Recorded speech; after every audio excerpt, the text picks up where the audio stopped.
ಎಲ್ರಿಗೂ ನಮಸ್ಕಾರ. ನಾನು ನಿಮ್ಮ ಅಣ್ಣ ಬಾಂಡ್. ಮೊನ್ನೆ ಅಷ್ಟೇ ಮಂಗಳೂರಿಂದ ಒಂದು ಯಕ್ಷಗಾನದ ವಿಚಾರದಲ್ಲಿ ದಿನೇಶ್ ಕೊಡಪದವು ಎನ್ನುವನು ನಮ್ಮ ಶ್ರೀರಾಮ ದೇವರ ಬಗ್ಗೆ ಬಹಳ ಕೆಟ್ಟದಾಗಿ ಮಾತಾಡಿರೋದನ್ನು ನಾವು ನೋಡಿದ್ವಿ. ಅದರಲ್ಲಿ ಅವನು ಶ್ರೀರಾಮನ ಹೆಂಡತಿನ ರಾವಣನ ಹೆಂಡತಿನ ಶ್ರೀರಾಮನಿಗೆ ಆಗಲ್ವಾ ಅನ್ನೋ ಒಂದು ಪ್ರಶ್ನೆ ಹಾಕಿ ಅದನ್ನೊಂದು ಜನರ ಮುಂದೆ ಬಹಳ ಕೆಟ್ಟ ರೀತಿಯಲ್ಲಿ ನರ್ತಿಸಿರೋದನ್ನು ನಾವು ನೋಡಿದ್ವಿ. ಅವನಿಗೆ ನಾನು ಸುಮಾರು ಸಲ ಫೋನ್ ಮಾಡಿ ಕೂಡ ವಿಚಾರಿಸಿದ್ದೆ. ಕೊನೆಗೆ ಅವನು ಫೋನ್ನ ಆಫ್ ಇಟ್ಟು ರಿಸೀವ್ ಮಾಡಿರಲಿಲ್ಲ. ಅದ್ರ ಜೊತೆಗೆ ಮತ್ತೊಂದು ನಾವು ಇವತ್ತು ವಿಡಿಯೋನ ನಿಮ್ಮ ಮುಂದೆ ಇಡ್ತಾ ಇದ್ದೀವಿ. ಆ ವಿಡಿಯೋದಲ್ಲಿ ಅವನು ನಮ್ಮ ತುಳುನಾಡ ಆರಾಧ್ಯ ದೈವ ಕಲ್ಲುಟ್ಟಿ ಈ ಒಂದು ದೈವದ ಬಗ್ಗೆ ಬಹಳ ಆ ಒಂದು ದೈವದ ಮೇಲೆ ತುಂಬ ನಿಂದನೆಯನ್ನು ಮಾಡಿ ಮಾತಾಡಿರುವಂಥ ವಿಡಿಯೋನ ಕೂಡ ನೀವು ಇವತ್ತು ನೋಡ್ಬೋದು.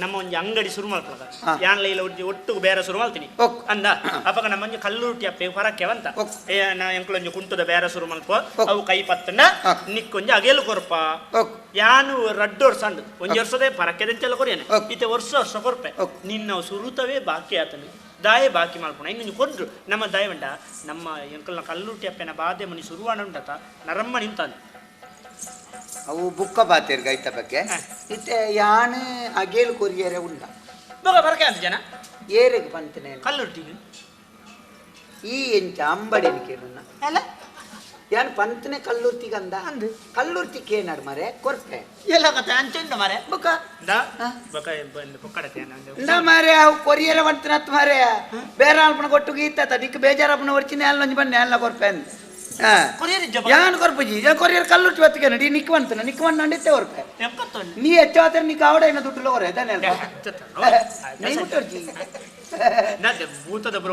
ಹೆಚ್ಚಿನ ರೆಂಬಿಯಾಗ ಕೋರಿದಿನಿ ಯಾರು ಬೂಸುರು ಹತ್ರ ಐಕೆ ಕಲ್ಲುರ್ತಿನ ಉದಾರ ಎಂಕು ಕೋರಿದಿ ನೋಡ್ದ ಎಲ್ಲ ಪುಳಿಂಚ ಶ್ರೀಧರಣ್ಣನ ಇಲ್ಲಡೆ ಬೋದು ಅನ್ಬೆ ಕೋರಿ ಅವ್ರು ಶ್ರೀಧರಣ್ಣನ ಇಲ್ಲಡೆ ಬೋಡ್ದಿನಿ ಕಂಗಡಿ ಇಡ್ತು ಮತ್ತೊಂದು ಬೇರೆ ಸಂಕಟ ಐಟ್ಲ ಧರ್ಮಕ್ಕೆ ಕೊಡ್ದು ಧರ್ಮೋದಲ್ಲ ಎಡ್ಡೆ ಪುಡಿ ಎಡ್ಡೆ ಪುಡಿ ಹೆಂಚಿನ ತಿನ್ಪುನಿಯ ಕಲ್ಲುರ್ತಿನ ಉದಾರ ಬಂದ ಈ ಕೋರಿ ತಿನ್ಬಿಡ ದಾಯಕ್ಕೆ ಕಲ್ಲುಟ್ಟಿಗೆ ನಿನ್ಕು ಬೋಟಿ ಚಾವಣಿ ಅಂದಿಲ್ಲಾರ ನಿನ್ಕೆ ಇತ್ತೆ ಈ ಕಲ್ಲುಟ್ಟಿಗೆ ನಾಣಕೇಡ ಅಂದಿಲ್ಲಾರ ನಿನ್ಕೆ ಮಾರ್ಲೆಲ್ಲ ಕೆಂಚಿನ ಒಕ್ಕಡೆ ಇಲ್ಲ ಒಂಜಿ ಈ ಕಲ್ಲುಟ್ಟಿಗೆ ಎಂಡ ಕೊರ್ಪನ ಕಲ್ಲುರ್ತಿ ಕೇನಾಡು ಬುಕ್ಕ ಇಂಕ ಕೊರಿಯರ ಮನಸ್ಸಾಂಡ ಕೊರ್ಪೆ ಕೊರಿಯರ ಮನಸ್ಸಾಂಡ ಕೊರ್ಪೆ ಮನಸ್ಸಾವಡ ನನ್ನ ಎಂಡ ಪಾತ್ರನ ಚೂರು ಜಾಗೃತಿ ಅಲ್ಬು ಎಂಡಲ ಚಿಲ್ಲರಿ ದುಡ್ಡು ಆತ ನವ ನನ್ನ ನೀನೇ ನಂಬುದಿ ಜಾನಿ ಲೆಕ್ಕೊಡೆಚ್ಚ ಪೆದಂ ಪಾತ್ರ ನಿನ್ನ ಅಂಗಡಿ ಎದುರು ಆನಂದ್ ಅಂಗಡಿ ಮಾಡುವೆ ಬಕ ದರ ಗಡಿತ ಮಾರಾಟ ಮಾತ ಕಮ್ಮಿಗೆ ಕೊರು ಇದಾನೆ ಅಲ್ಪಯ ಎಂತ ದರ ಗಡಿತ ಮಾರಾಟ ಎಲ್ಲ ನಿನ್ನ ಅಂಗಡಿ ಇದ್ರೆ ಸುಂಟ ಅಂದಿ ಓಡು ದರ ಗಡಿತ ಅಂದ್ ಈ ಮಾರುವ ಮಾತೆರ್ಲ ದೇತೋನೇರು ಐನ ಪಾಡೊಂದ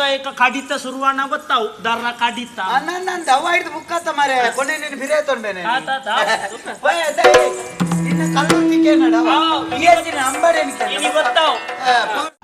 ಈ ನಮ್ಮ ಇಡೀ ತುಳುನಾಡು ಪ್ರತಿಯೊಂದು ಮನೆಯಲ್ಲೂ ಕೂಡ ಆರಾಧ್ಯ ದೈವಳಾಗಿ ಕಲ್ಲುಟ್ಟಿ ತಾಯಿ ನೆಲೆಸಿದ್ದಾಳೆ. ನಮ್ಮ ಎಲ್ಲ ಮಹಿಳೆಯರಿಗೆ ಅತಿ ಪ್ರಿಯವಾದಂತಹ ಈ ಒಂದು ಕಲ್ಲುಟ್ಟಿ ದೈವ, ಈ ದೈವದ ಬಗ್ಗೆ ಅವನು ಬಹಳ ಕೆಟ್ಟದಾಗಿ ಅವಹೇಳನ ಮಾಡಿರುವಂಥದ್ದನ್ನು ನಾವು ಇವತ್ತು ನೋಡ್ಬೋದು. ಇಲ್ಲಿಯ ನಮ್ಮ ತುಳುನಾಡಿನ ಈ ಒಂದು ಕರಾವಳಿ ಪ್ರದೇಶದಲ್ಲಿ ಬಹಳಷ್ಟು ದೇವರುಗಳಿದ್ದಾರೆ. ಅದರಲ್ಲಿ ಮುಖ್ಯವಾಗಿ ಈ ಕಲ್ಲುಟ್ಟಿ ದೈವ. ಈ ಕಲ್ಲುಟ್ಟಿ ದೈವ ಇದೇ ನಮ್ಮ ಕಲ್ಲಡ್ಕದ ಹತ್ರ ಇರುವಂತಹ ಪಣೋಲಿ ಬೈಲಲ್ಲಿ ಇರೋದು ನಮಗೆಲ್ಲರಿಗೂ ಗೊತ್ತಿದೆ. ಬರೀ ಕರಾವಳಿಯಿಂದಲ್ಲ, ಇಡೀ ನಮ್ಮ ಕರ್ನಾಟಕದ ಮೂಲೆ ಮೂಲೆಯಿಂದ ಕೂಡ ಜನ ಇಲ್ಲಿಗೆ ಬರುವಂಥದ್ದಿದೆ. ಅಲ್ಲಿಯ ಒಂದು ಕಾರ್ಣಿಕ ಪ್ರತಿಯೊಬ್ಬರಿಗೂ ಕೂಡ ಗೊತ್ತಿದೆ. ಹಂಗಿರುವಾಗ ಇವನೊಬ್ಬ ತನ್ನ ಹೊಟ್ಟೆಪಾಡಿಗಾಗಿ ಬಣ್ಣ ಹಚ್ಕೊಂಡ ಮೇಲೆ ಇಷ್ಟು ಕೆಟ್ಟದಾಗಿ ಆ ಒಂದು ರಂಗಸ್ಥಳದ ಮೇಲೆ ಕೂತ್ಕೊಂಡು ಆ ನಮ್ಮ ಕಲ್ಲುಟ್ಟಿ ದೈವದ ಬಗ್ಗೆ ಮಾತಾಡ್ತಿದ್ದಾನೆ ಅಂತ ಹೇಳಿದರೆ, ಈ ತುಳುನಾಡಲ್ಲಿ ಇವತ್ತು ಅವನಿಗೆ ಯಾರು ಕೇಳೋರಿಲ್ಲ ಅನ್ನೋ ಒಂದು ಕಾರಣಕ್ಕೆ ಅದಕ್ಕಾಗಿ ಅವನು ಇಷ್ಟು ಕೆಟ್ಟದಾಗಿ ಮಾತಾಡಿರೋದನ್ನು ನಾವು ಇವತ್ತು ನೋಡಿದ್ದೀವಿ.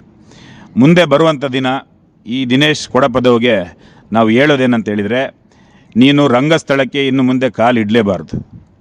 ನೀನು ಕಾಲಿಡೋಕ್ಕಿಂತ ಮುಂಚೆ ನೀನು ಶ್ರೀರಾಮ ದೇವರನ್ನ ನಿಂದಿಸಿದ್ದು, ಅದರ ಜೊತೆಗೆ ಕಲ್ಲುಟ್ಟಿ ದೈವದ ಬಗ್ಗೆ ಇಷ್ಟು ಕೀಳಾಗಿ ಮಾತಾಡಿರೋದು, ಇದು ಎರಡನ್ನ ನೀನು ನಿನ್ನ ರಂಗಸ್ಥಳದ ಮುಂದೆ ಕ್ಷಮಾಕ್ಷಣೆ ಕೇಳಿಬಿಟ್ಟು ನೀನು ಮುಂದೆ ಬಣ್ಣ ಹಚ್ಚಬೇಕು.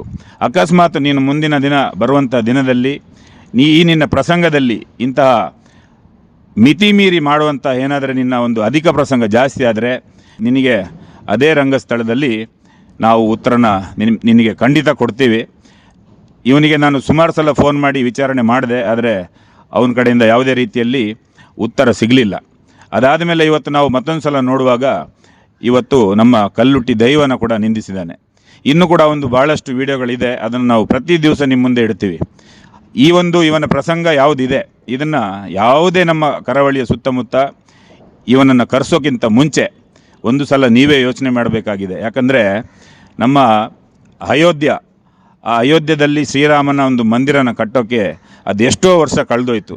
ಅದರಲ್ಲಿ ಪ್ರತಿಯೊಬ್ಬ ಹಿಂದೂ ಭಕ್ತನಾಗಿದ್ದಂತಹ ಶ್ರೀರಾಮನ ಭಕ್ತರು ಒಂದೊಂದು ಇಟ್ಟಿಗೆಯನ್ನು ತಗೊಂಡೋಗಿ ಕೊಟ್ಟಿದ್ದಾನೆ, ಒಂದೊಂದು ಕಲ್ಲನ್ನು ತಗೊಂಡೋಗಿ ಅಲ್ಲಿಗೆ ಕೊಟ್ಟು ಕೊನೆಗೆ ಆ ಒಂದು ಶ್ರೀರಾಮ ಮಂದಿರ ಅಲ್ಲಿ ಇವತ್ತು ಸ್ಥಾಪನೆ ಆಗಿದೆ. ಆ ಶ್ರೀರಾಮನ ಪರವಾಗಿ ನಾವು ಭಾಳಷ್ಟು ಹೋರಾಟ ಮಾಡಿದ ಮೇಲೆ ಇವತ್ತೊಂದು ಅಯೋಧ್ಯೆಯಲ್ಲಿ ಶ್ರೀರಾಮನ ಒಂದು ಮೂರ್ತಿ ನಮಗೆಲ್ಲರಿಗೂ ಇವತ್ತು ನೋಡೋಕ್ಕೆ ಸಿಕ್ಕಿದೆ. ಅದೇ ಥರ ಈ ನಮ್ಮ ಕರಾವಳಿಯಲ್ಲಿ ಕಲ್ಲಡ್ಕದ ಹತ್ರ ಪ್ರಭಾಕರ್ ಭಟ್ ಅವರು ಕೂಡ ಶ್ರೀರಾಮನ ಮೂರ್ತಿಯ ಜೊತೆ ಸೀತಾ ಮತ್ತು ಶ್ರೀರಾಮನ ಒಂದು ಮಂದಿರನ ಕಟ್ಟಿದ್ದಾರೆ.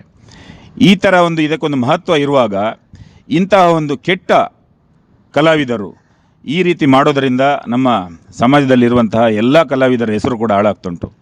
ನಾವು ಇವರಿಗೆ ಕೆಟ್ಟದಾಗಿ ಬೈಯೋಕ್ಕೆ ಕಾರಣ ಇದೆ. ಇವರು ಮಾಡಿರುವಂತಹ ಕೆಲವೊಂದು ನೀವೊಂದು ಪ್ರಸಂಗನ ನೋಡಿದರೆ ಅದರಲ್ಲಿ ಇವರೊಂದು ಯಾವ ರೀತಿ ಕಾಮಿಡಿ ತೋರಿಸ್ತಿದ್ದಾರೆ ಅಂತ ಹೇಳಿದರೆ ಎಲ್ಲ ಒಂದು ಡಬಲ್ ಮೀನಿಂಗಲ್ಲಿ ಮಾತಾಡ್ತಾರೆ. ಸೊಂಟದ ಕೆಳಗೆ ಇವರದ್ದು ಪ್ರಸಂಗದಲ್ಲಿ ಇರೋದೇ ಸೊಂಟದ ಕೆಳಗೆ. ಅದನ್ನು ಇವರು ಯಾವ ರೀತಿ ತೋರಿಸ್ತಿದ್ದಾರೆ ಅಂತ ಹೇಳಿದರೆ ಅದನ್ನು ನಾವು ನಮ್ಮ ಮನಸ್ಸಿಂದ ಹೇಳೋಕ್ಕೆ ಆಗಲ್ಲ. ನಾವು ಹೇಳಿಲ್ಲ ಅಂದರೆ ಅದು ನಿಮಗೆ ಅರ್ಥ ಆಗಲ್ಲ. ಇವನು ನಿಮ್ಮನ್ನು ನಗಿಸ್ಬೇಕಂತ ಹೇಳಿಬಿಟ್ಟು ಇವನು ತನ್ನ ತಾಯಿಯ ಹೊಟ್ಟೆಯಿಂದ ನಾನು ಯಾವ ರೀತಿ ಹೊರಗೆ ಬಂದಿದ್ದೀನಿ, ನನ್ನ ತಾಯಿ ಯಾವ ರೀತಿ ನನ್ನನ್ನು ಹೊಟ್ಟೆಯಿಂದ ಹೊರಗೆ ಹಾಕಿದ್ದಾಳೆ, ಅದನ್ನು ಕೂಡ ಇವನು ಮುಂದೆ ಒಂದು ದಿವಸ ನಿಮ್ಮ ಮುಂದೆ ಹೇಳ್ಬೋದು. ಮೊನ್ನೆಯಷ್ಟೇ ಆ ಪ್ರಜ್ವಲ್ ಅನ್ನೋನು ಕೂಡ ಅದನ್ನೇ ಹೇಳಿದ್ದು. ತನ್ನ ತಂದೆಯ ಬಗ್ಗೆ ಅವನು ಅಷ್ಟೊಂದು ಕೀಳಾಗಿ ಮಾತಾಡಿರೋದನ್ನು ನಾವು ನೋಡಿದ್ದೀವಿ. ತನ್ನ ತಂದೆ ಏನು ಬೇಕಾದರೆ ಮಾಡಿರ್ಬೋದು, ಅದು ಬೇರೆ ವಿಚಾರ. ಅದೇ ರೀತಿ ಇವರು ತನ್ನ ತಾಯಿಯಂದಿರ ಬಗ್ಗೆ ಕೂಡ ಮುಂದಿನ ದಿವಸ ಹೇಳ್ಬೋದು. ಅವನು ಹೇಳುವಾಗ ತಂದೆಗೆ ನಾನು ನಿಂದನೆ ಮಾಡ್ತಾಯಿದ್ದೀನಿ, ನನ್ನ ತಂದೆ ಬಗ್ಗೆ ಕೆಟ್ಟದಾಗಿ ಸಮಾಜಕ್ಕೆ ನಾನೇ ಸ್ವತಃ ಮೆಸೇಜ್ ಕೊಡ್ತಾಯಿದ್ದೀನಿ ಅಂತ ಅವನಿಗೆ ಸ್ವಲ್ಪ ಕೂಡ ಬುದ್ಧಿ ಇಲ್ಲ. ತಂದೆ ಮಾಡಿರುವಂಥದ್ದು ಏನಾದರೂ ಇರ್ಬೋದು, ಆದರೆ ಇವನನ್ನೊಂದು ಹುಟ್ಟಿಸಿದಾರಲ್ಲ, ಇವತ್ತು ಅವನು ಬಂದು 4 ಜನರ ಮುಂದೆ ಅವನು ಯಾವುದಾದ್ರೂ ಒಂದು ಕಾಮಿಡಿ ತೋರಿಸ್ತಿದ್ದಾನೆ ಅಂತ ಹೇಳಿದರೆ ಅದರ ಹಿಂದೆ ಅವನ ತಂದೆ ಅವನನ್ನು ಹುಟ್ಟಿಸಿದ್ದಕ್ಕೆ ಅವನು ಇವತ್ತು ಅಲ್ಲಿದ್ದಾನೆ. ಹಂಗಿರುವಾಗ ಒಂದು ಸೋಷಿಯಲ್ ಮೀಡಿಯಾದಲ್ಲಿ ನನಗೆ ವ್ಯೂಸ್ ಬರ್ಬೋದು, ನನ್ನ ಒಂದು ಕಾಮಿಡಿನ ನೋಡಿ ಎಲ್ಲರೂ ನಗ್ಬೋದು ಅಂತ ಹೇಳ್ಬಿಟ್ಟು ಇದೇ ಈ ಪ್ರಜ್ವಲ್ ನಾಳಿನ ದಿವಸ ನನ್ನ ತಾಯಿ ನನ್ನನ್ನು ಹೆಂಗೆ ಎತ್ತಿದ್ರು, ನನ್ನ ಹೆಂಡತಿ ನನ್ನ ಮಗುಗೆ ಹೆಂಗೆ ಜನ್ಮ ಕೊಟ್ಟಳು, ಅದನ್ನು ಕೂಡ ಅವನೊಂದು ವಿಸ್ತಾರವಾಗಿ ಹೇಳಿಬಿಟ್ಟು ನಿಮ್ಮನ್ನು ನಗಿಸುವಂಥ ಪ್ರಯತ್ನ ಕೂಡ ಮಾಡ್ಬೋದು ನನಗನ್ಸುತ್ತೆ. ಇವತ್ತು ದಿನೇಶ್ ಕೊಡಪದವು ಹೇಳಿರೋದು ಏನಂತ ಹೇಳಿದರೆ ಕಲ್ಲುಟ್ಟಿ ದೈವದ ಬಗ್ಗೆ ಕೋಳಿನ ತಿನ್ನಬೇಕು, ಅದಕ್ಕೋಸ್ಕರ ನೀವು ಅರಕೆ ಹೊತ್ಕೊಳ್ತೀರಾ ಅನ್ನೋ ರೀತಿಯಲ್ಲಿ ಅವನು ಮಾತಾಡಿದ್ದಾನೆ. ಆ ವಿಡಿಯೋನ ನೋಡಿದಾಗ ನಮಗೆ ಅನಿಸ್ತಾ ಇದೆ ಏನಂತ ಹೇಳಿದರೆ ಅವನು ಯಾವುದೇ ಸ್ಥಳದಲ್ಲಿ ಇದ್ದರೆ ಅಲ್ಲಿಗೆ ಹೋಗಿ ಅವನಿಗೆ ಅದಕ್ಕೆ ತಕ್ಕ ಉತ್ತರನ ಕೊಡಬೇಕು ಅನಿಸುತ್ತೆ. ನಾನಿವಾಗ ಇದೇ ನಮ್ಮ ಪಣೋಲಿ ಬೈಲು ಸುತ್ತಮುತ್ತ ಇರುವಂಥ ಒಂದು ಜಾಗದಲ್ಲಿ ಇದ್ದೀನಿ. ಆದರೆ ಮೊನ್ನೆ ಅವನನ್ನು ನಾನು ಕೇಳಿದಾಗ ನೀನು ಎಲ್ಲಿದ್ದೀಯ ಅಂತ ಕೇಳಿದಾಗ ಅವನು ಪರಂಗಿಪೇಟೆ ಅಂತ ಸುಳ್ಳು ಹೇಳ್ದ.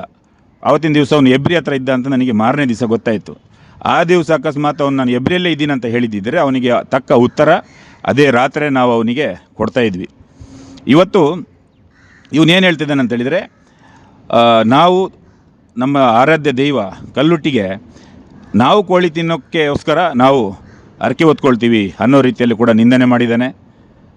ಮುಂದೆ ಇವನು ಏನು ಮಾಡ್ತಾನೆ ಅಂತ ಹೇಳಿದರೆ ನಿಮ್ಮನ್ನೆಲ್ಲ ನಗ್ಸೋಕ್ಕೆ, ನಾವು ಇಂಥದ್ದನ್ನೆಲ್ಲ ತಲೆ ಕೆಡಿಸ್ಕೊಂಡು ಇಂಥದಕ್ಕೆಲ್ಲ ನಾವು ಬಂದು ನಗೋರು ನಾವಲ್ಲ, ನಿಮ್ಮನ್ನೆಲ್ಲ ಯಾವ ರೀತಿ ನಗ್ಸೋಕ್ಕೆ ಪ್ರಯತ್ನ ಪಡ್ತಾನೆ ಅಂತ ಹೇಳಿದರೆ ಇವನ ತಾಯಿ ನಾಳೆ ಸತ್ತೋದ್ರೆ ಅದೊಂದು ಒಳೆ ಕರೆಯುವಂಥ ಒಂದು ಪದ್ಧತಿ ಇರುತ್ತೆ. ಆವಾಗ ಅವರಿಗೆ ಒಂದು ಬಡಿಸುವಂಥ ಒಂದು ಕಾರ್ಯಕ್ರಮ ಇರುತ್ತೆ, ಅದನ್ನು ಮಾಡ್ತಾರೆ. ಇವನು ಹೇಳೋ ಅರ್ಥ ಏನಂತ ಹೇಳಿದರೆ ಇವನಿಗೆ ಕೋಳಿ ತಿನ್ನಬೇಕು ಅನ್ಸೋದಕ್ಕೋಸ್ಕರ ಹೆಚ್ಚಿನ ಅಂಶ ಇವನು ತನ್ನ ತಾಯಿ ಸತ್ತಾಗ ಆ ತಾಯಿ ಹೆಸರಲ್ಲಿ ಇವನು ಕೋಳಿ ಇಡ್ತಾನೆ ಅನಿಸುತ್ತೆ ನನಗೆ. ಹಾಗಾಗಿ ಇವತ್ತು ನಮ್ಮ ಆರಾಧ್ಯ ದೈವ ಕಲ್ಲುಟ್ಟಿ ದೈವದ ಬಗ್ಗೆ ಕೂಡ ಇವನು ಇಷ್ಟು ಕೆಟ್ಟದಾಗಿ ಮಾತಾಡ್ತಿದ್ದಾನೆ. ಇದಕ್ಕೆ ನಮ್ಮ ತುಳುನಾಡಿನ ಎಲ್ಲ ಹಿಂದೂ ಬಾಂಧವರು ಉತ್ತರ ನೀವು ಕೊಡಬೇಕು. ನಾವು ನಮ್ಮ ಈ ಒಂದು ರಾಜ್ಯನ ಬಿಟ್ಟು ನಾವು ಬೇರೆ ಒಂದು ರಾಜ್ಯದಲ್ಲಿದ್ದೀವಿ.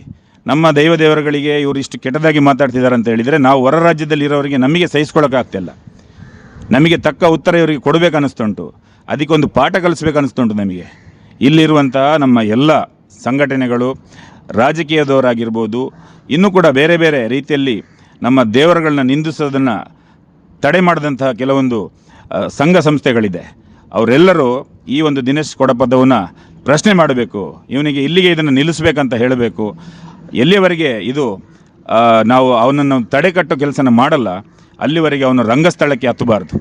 ನಾನು ಕೊನೆಯದಾಗಿ ಅವನಿಗೊಂದು ವಾರ್ನಿಂಗ್ ಕೊಡ್ತಾ ಇದ್ದೀನಿ. ಅದೇನಂತ ಹೇಳಿದರೆ, ಮುಂದಿನ ದಿನ ಬರುವಂಥ ದಿನದಲ್ಲಿ ನೀನು ಯಾವುದೇ ರಂಗಸ್ಥಳದಲ್ಲಿ ನೀನಾಗಿರ್ಬೋದು, ಆ ಅಶೋಕ್ ಭಟ್ಟ ಎನ್ನುವವನು, ಇವನು ಕೂಡ ಅಷ್ಟೇ, ಇವ್ರದ್ದೆಲ್ಲ ಇವತ್ತು ಬಹಳ ಮಿತಿ ಮೀರಿ ಹೋಗಿದೆ. ಇವರ ತಲೆಯಲ್ಲಿ ಏನಿದೆ ಅಂತ ಹೇಳಿದರೆ, ನಾವು ಮಾಡಿದ್ದೇ ಜನ ನೋಡ್ತಾರೆ, ನಾವು ಹೇಳಿದ್ದಕ್ಕೆ ಜನ ನಗ್ತಾರೆ. ಹಾಗಾಗಿ ಇವರಿಗೆ ಭಾಳ ಸಸರಾಗೋಗಿದೆ. ಮುಂದಿನ ದಿನ ಬರುವಂಥ ದಿನ ನೀವು ರಂಗಸ್ಥಳದಲ್ಲಿ ಬಣ್ಣ ಹಾಕಿ ನೀವೊಂದು ಪ್ರಸಂಗನ ಮಾಡ್ತೀರಾ, ನೀವೊಂದು ನಟನೆ ಮಾಡ್ತೀರಾ ಅನ್ನೋದಾದರೆ ಅದಕ್ಕೊಂದು ಮಿತಿ ಇರಲಿ. ನೀವು ನಮ್ಮ ಹಿಂದೂ ಧರ್ಮದ ಸನಾತನದ ದೇವರುಗಳ ಹೆಸರುಗಳನ್ನ ತೆಗೆದು ಸುಮ್ಮನೆ ಯಾವ್ಯಾವುದೋ ವಿಷಯನ ತಂದುಬಿಟ್ಟು ನೀವು ಜನರನ್ನು ನಗಿಸುವಂಥ ಪ್ರಯತ್ನ ಪಟ್ಟರೆ ನಿಮಗೆ ನಾವು ಸ್ಟೇಜ್ ಮೇಲೆ, ಅಂದರೆ ನಿಮ್ಮ ರಂಗಸ್ಥಳದ ಮೇಲೆ ನಿಮ್ಮನ್ನು ನಾವು ಕೆಳಗೆ ಇಳಿಸಬೇಕಾಗ್ತದೆ. ನಿಮಗೆ ಆವಾಗ ನಾವು ಅದಕ್ಕೆ ತಕ್ಕ ಪಾಠನ ನಾವು ಕಲಿಸ್ತೇವೆ. ಅದರಿಂದ ಮುಂದಿನ ಬರುವಂಥ ದಿನ ನೀವು ರಂಗಸ್ಥಳಕ್ಕೆ ಬಣ್ಣ ಹಚ್ಚೋಕ್ಕಿಂತ ಮುಂಚೆ ಪಣೋಲಿ ಬೈಲಿನಲ್ಲಿರುವಂತಹ ಕಲ್ಲುಟ್ಟಿ ಮತ್ತು ಶ್ರೀರಾಮನಿಗೆ ನೀವು ಅಡ್ಡ ಬಿದ್ದು ನಿಮ್ಮಿಂದ ಆಗಿರುವಂತಹ ತಪ್ಪನ್ನು ನೀವು ಮೊದಲು ಒಪ್ಕೋಬೇಕಾಗಿದೆ. ಇವತ್ತು ಇವರೆಲ್ಲರಿಗೂ ಇವರು ಮಾಡಿರುವಂತಹ ತಪ್ಪಿಗೆ ಇವರಿಗೆ ಒಂದು ಶಿಕ್ಷೆ ನಾವು ಒಡೆದೇ ಕೊಡಬೇಕಂತ ಇಲ್ಲ. ಇವತ್ತಿನ ದಿನ ಇವರಿಗೆ ಆ ಪಣೋಲಿ ಬೈಲಲ್ಲಿರುವಂತಹ ಆರಾಧ್ಯ ದೈವ ಕಲ್ಲುಟ್ಟಿ ಇವರಿಗೆ ತಕ್ಕ ಪಾಠನ ಕೊಟ್ಟೇ ಕೊಡ್ತಾಳೆ ಅಂತ ನಾನು ಇವತ್ತು ನಿಮ್ಮ ಮುಂದೆ ಹೇಳ್ತಾ ಇದ್ದೀನಿ. ಹಾಗಾಗಿ ನಮ್ಮ ಎಲ್ಲ ಬಾಂಧವರು ಇವರನ್ನು ಮುಂದಿನ ದಿವಸ ತಡೆಕಟ್ಟಿ ನಿಲ್ಲಿಸಬೇಕು. ಜೊತೆಗೆ ಇವರಿಗೆ ಒಂದು ವಾರ್ನಿಂಗ್ ಕೊಟ್ಟು ನೀವೆಲ್ಲರೂ ಕೂಡ, ಇವತ್ತು ನಾವೆಲ್ಲರೂ ಪ್ರಶ್ನೆ ಮಾಡುವಂತಹ ದಿನ ಬಂದಿದೆ. ಇಷ್ಟು ನಮ್ಮ ದೇವರುಗಳನ್ನ ಇವರು ಹೀಯಾಳಿಸ್ತಿದ್ದಾರೆ ಅಂತ ಹೇಳಿದರೆ, ಒಬ್ಬರನ್ನ ನಗಿಸೋದಕ್ಕೋಸ್ಕರ ನಾವು ಇದನ್ನು ಸುಮ್ಮನೆ ಕೇಳಿ ಚಪ್ಪಾಳೆ ತಟ್ಟಿ ಇವ್ರನ್ನ ಇವತ್ತು ಬೆಳೆಸಿದ್ದು ನಮ್ಮಿಂದ ದೊಡ್ಡ ತಪ್ಪಾಗಿದೆ. ಹಾಗಾಗಿ ಮುಂದಿನ ದಿನ ಇವರಿಗೆ ತಕ್ಕ ಪಾಠ ನಾವೆಲ್ಲ ಸೇರಿ ಕೊಡಬೇಕಾಗಿದೆ. ಎಲ್ಲರಿಗೂ ನಮಸ್ಕಾರ. ಜೈ ಹಿಂದ್, ಜೈ ಭಾರತ್.